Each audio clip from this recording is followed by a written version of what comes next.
Isso é realidade. Então, foi esse os mesmo líderes... cara que eu tô te falando que gravou um vídeo falando que o futuro da humanidade é ter uma interface com um chip no cérebro. Esse é o cara. Eu vi esse vídeo que você falou.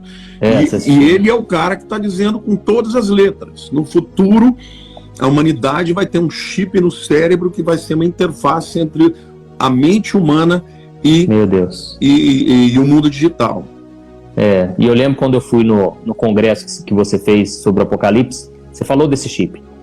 E é interessante que esse chip, primeiro que você não vai ter controle sobre ele, então eles colocam o que eles quiserem ali, eles podem modificar a sua maneira de pensar, pode, tirar até mesmo as crenças da pessoa. Então é algo para se pensar muito, e por isso que eu acho que é tão importante, Lamartine, a gente trazer esses assuntos. Tem muitas pessoas que até falam: nossa, pastor, você está me passando medo, pastor, você só fala disso agora.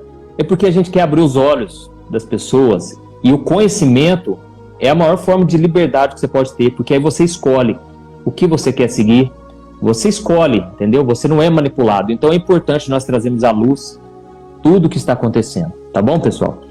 Lamartine, o quarto sinal, que eu acho que esse é muito forte também, de que estamos no fim dos tempos, é a questão da inflação, né?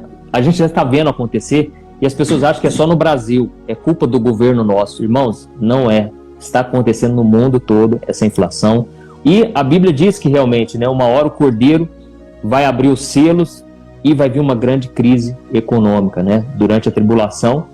Mas a gente vê que nada acontece da noite para o dia. Tudo existe uma preparação primeiro, existe algo que vem acompanhando desde muito tempo até que se cumpram as profecias. Então fala um pouco sobre isso, Lamartine. Você está nos Estados Unidos hoje, né?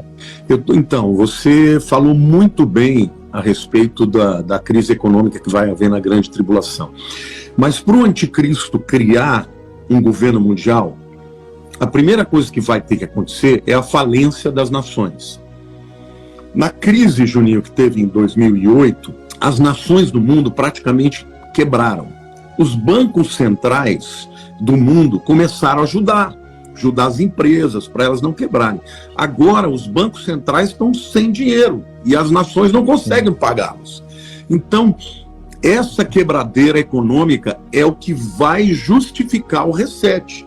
Bom, gente, está todo mundo quebrado, vamos fazer uma coisa, vamos zerar tudo e começar de novo. Aí você fala: mas não vai acontecer. Já aconteceu. Na Segunda Guerra Mundial, a Alemanha quebrou. A Alemanha, depois que perdeu a guerra, quebrou. A inflação, eram milhões% ao dia. Nossa. Então, o que eles fizeram? Eles zeraram, a moeda virou pó, eles zeraram e começaram de novo. Só que não vai ser numa nação só, vai ser no mundo inteiro. E aí não vai ter várias moedas, vai ser uma moeda. E quem será o governo?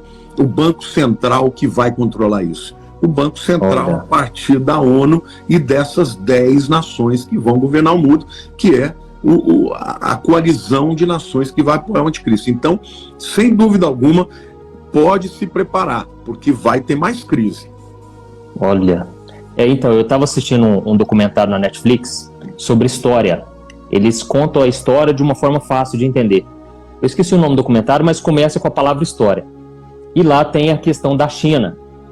E eles mostrando por gráficos, por dados, que em 2025 a China vai passar os Estados Unidos. Ah, sem dúvida. Há 30, 40 anos, ou até mais, 50 anos, era como se fosse assim: a China tinha 1%, os Estados Unidos 99%. Era uma discrepância muito grande. Só que os Estados Unidos foi querendo fazer parcerias com a China, porque era um país muito fechado, um país comunista. E aí, à medida que a China foi conhecendo, foi fazendo parcerias, e eles têm uma população imensamente maior, eles foram se aproximando. E agora, de uns anos para cá, eles já estão quase chegando já. Só que aí vem aquela questão, que a gente falou do controle social. Lá é totalmente diferente, é outro regime, as pessoas são totalmente controladas e eles estão comprando tudo, Você pode ver que vai o chinês numa cidade, ele cresce, ele prospera, porque uma que eles têm a mão de obra muito barata, eles conseguem produzir a larga escala e eles crescem, estão dominando tudo. Então, é uma realidade. Daqui a pouco a gente vai ver a China como a maior nação do mundo e os Estados Unidos vai perder o seu posto, né? Então, esse, pessoal, é um grande sinal, essa questão da inflação. O quinto sinal, que eu acho que já está acontecendo, mas vai piorar, é o engano. A Bíblia diz, Jesus disse, né, em Mateus 24, 23, que o engano vai dominar esse mundo. E as pessoas estão sendo enganadas. Hoje você vai falar desses assuntos que nós estamos tratando aqui, a gente é tratado como louco, como ignorante. Teoria da conspiração. Exatamente, desinformado. E é necessário que aconteça esse engano, porque é assim que as pessoas vão adorar o anticristo. Elas vão aceitar de prontidão.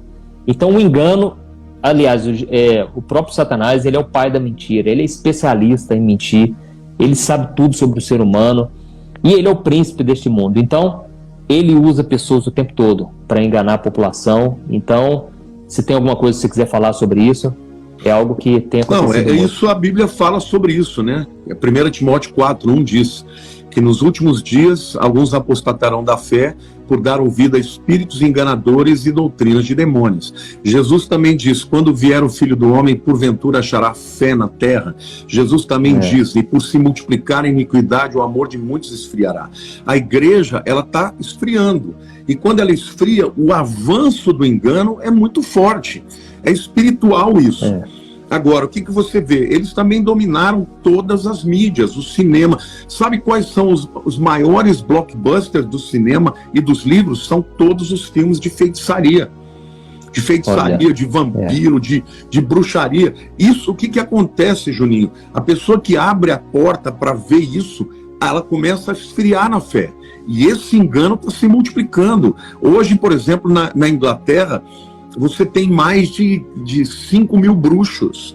E você tem as igrejas fechando. Você tem o Islã crescendo, igrejas virando bares e museus e mesquitas abrindo na Europa inteira. Então, por quê? Porque quando a igreja não se levanta, o engano vai. Então, o que nós temos que fazer é buscar o avivamento, porque ainda tem muita gente que vai se converter. Para que isso aconteça, nós temos que resistir. Agora, o amor vai esfriar, a Bíblia diz, não tem volta. E até no meio da igreja, infelizmente, como você falou, quando a gente fala sobre isso, tem gente que fica falando de outros temas, em ganhar dinheiro, como ficar rico, como fazer isso, como fazer aquilo, e a igreja ali, sabe, não percebendo os sinais que estão gritando diante de nós. O engano está se multiplicando mesmo. É verdade. Então, quanto mais rejeita a verdade, Deus mesmo, ele entrega a pessoa, né, para o engano. Paulo fala isso em 2 Tessalonicenses 2, né? Que porque não creram na verdade, Deus lhes enviará a operação do erro para que creiam na mentira. Vão crer no anticristo porque não creram no Cristo. É verdade. E lá em Romanos 1 também fala que por as pessoas não quererem, né, obedecer o evangelho, crer em Jesus, Deus os entregará suas próprias paixões. Então, as pessoas estão sendo enganadas sem saber por quê. Elas não quiseram a verdade e agora elas estão enganadas. E esse é o maior engano, é a pessoa não saber que ela está sendo enganada, né? Então, as pessoas voltarão para suas práticas mundanas, elas se esfriarão na fé sem perceber, elas se desviarão totalmente da verdade. Então, irmãos, vocês que gostam, né, de ouvir a palavra de Deus, procurem ouvir a palavra verdadeira, ainda que doa. A verdade é a única coisa que liberta, tá bom? Você falou uma coisa que eu achei tão bacana no seu Instagram, que se você tiver nessa vida aqui só espinhos, você terá uma coroa lá na glória. Não sei se foi exatamente esse termo, mas foi. Mas eu achei maravilhoso, porque tem gente, Juninho, que a vida é muito difícil aqui na Terra, mas essas pessoas terão mais galardão, né? Você pensar, por exemplo, o evangelho lá para as pessoas que estão lá no Irã, nesses países onde o indivíduo muitas vezes ele perde a vida por causa do evangelho. Então as pessoas estão buscando só as coisas terrenas, mas a eternidade dura muito mais do que esses anos que a gente tem aqui. É verdade, não se compara, né? O próprio Paulo disse, esses sofrimentos momentâneos, leves, e isso porque ele foi chicoteado, ele quase morreu naufragado, foi apedrejado, né? E ele disse, isso aqui tudo é um sofrimento leve comparado à glória que está reservada para nós. Amém, irmãos? Lamartine, que eu acho que um sinal muito forte que Já está acontecendo também, mas infelizmente